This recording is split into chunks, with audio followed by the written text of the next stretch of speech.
पढ़ेंगे?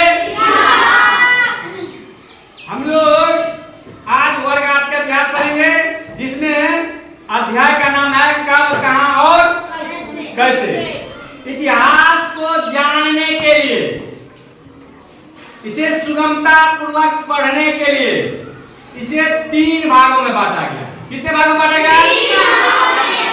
प्राचीन इतिहास, प्राचीन इतिहास, मध्यकालीन इतिहास एवं आधुनिक इतिहास।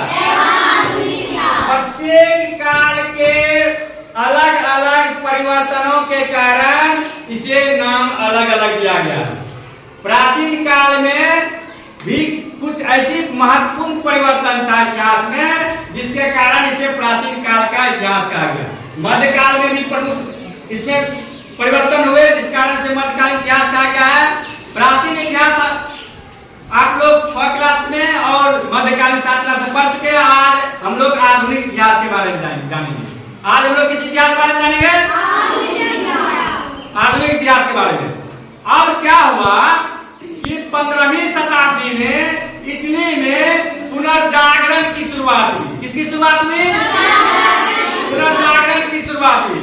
पुनर्जागरण के वजह से नए ज्ञान विज्ञान के लिए अब प्रयास होने लगे और नए नए देशों की खोज की जाने लगी। जैसे 1492 ईस्वी में कोलंबस, जो कि स्पेन के थे, उन्होंने अमेरिका का खोज किया। 1498 ईस्वी में वास्को डी गामा, जो कि पुर्तगाली थे, इन्होंने भारत का खोज किया। और ये यूरोपीय लोग जो थे, यूरोपीय नाविक जो थे, इन्होंने अपने वाणिज्य और व्यापार के विस्तार के लिए नए नए देशों की खोज किया और इससे संबंध स्थापित किया। और अपने देश में जो उन्होंने खोज किया नए नए देशों का, उनके साथ इन्होंने व्यापार करने के कारण इसको काफी मुनाफा हुआ। इस मुनाफे का जब संचय जो है यूरोप में होने लगा, इस वजह से इंग्लैंड में अब हाथ के से जो कार्य होता था, अब वह मशीनों के द्वारा होने लगा। किसके द्वारा होने लगा?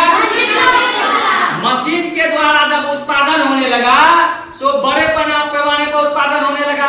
इसके लिए अब उसे इन उत्पादित वस्तुओं को बेचने के लिए अब नए बाजार की आवश्यकता महसूस हुई और उत्पादन को बढ़ाने के लिए कच्चे माल की आवश्यकता उनको थी। इसके लिए उन्होंने नए नए देश को खोज करके वहां पर व्यापारिक संबंध को स्थापित करके वहां से कच्चा माल लेता था और तैयार माल उन देशों में भेजता था। इस तरह से व्यापारिक शोषण का दौर शुरू हुआ। इससे उपनिवेशवाद को बढ़ावा मिला और वाणिज्य और व्यापार को भी बढ़ावा मिला।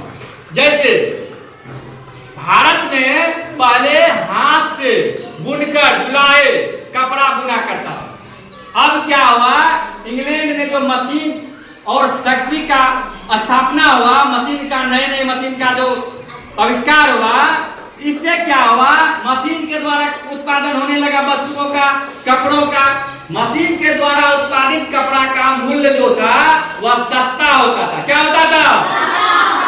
इस वजह से हाथ से बुने कपड़े से इनका गुणवत्ता भी अच्छा होता था।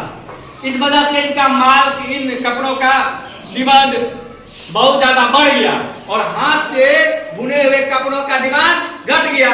इस तरह से धीरे धीरे भारत सहित विश्व के अन्य पिछड़े हुए देशों का जो घरेलू उद्योग था वह नष्ट होने लगा और उसके स्थान पर मशीन से उत्पादित वस्तु स्थान लेने लगा। इस वजह से इंग्लैंड में, यूरोपीय देशों में पैसा जो हुआ, वह पूंजी जो हुआ एकत्रित होने लगा और इस एकत्रित पैसा से उनका प्रयोग उन्होंने वाणिज्यवाद, साम्राज्यवाद और उपनिवेशवाद को बढ़ावा देने का कार्य किया।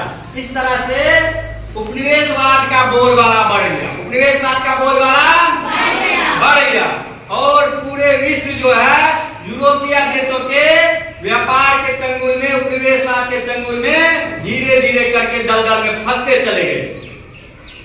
इस वजह से अब क्या हुआ, समाज में नई क्रांति आई। पुनर्जागरण की वजह से नए नए ज्ञान विज्ञान का विकास हुआ।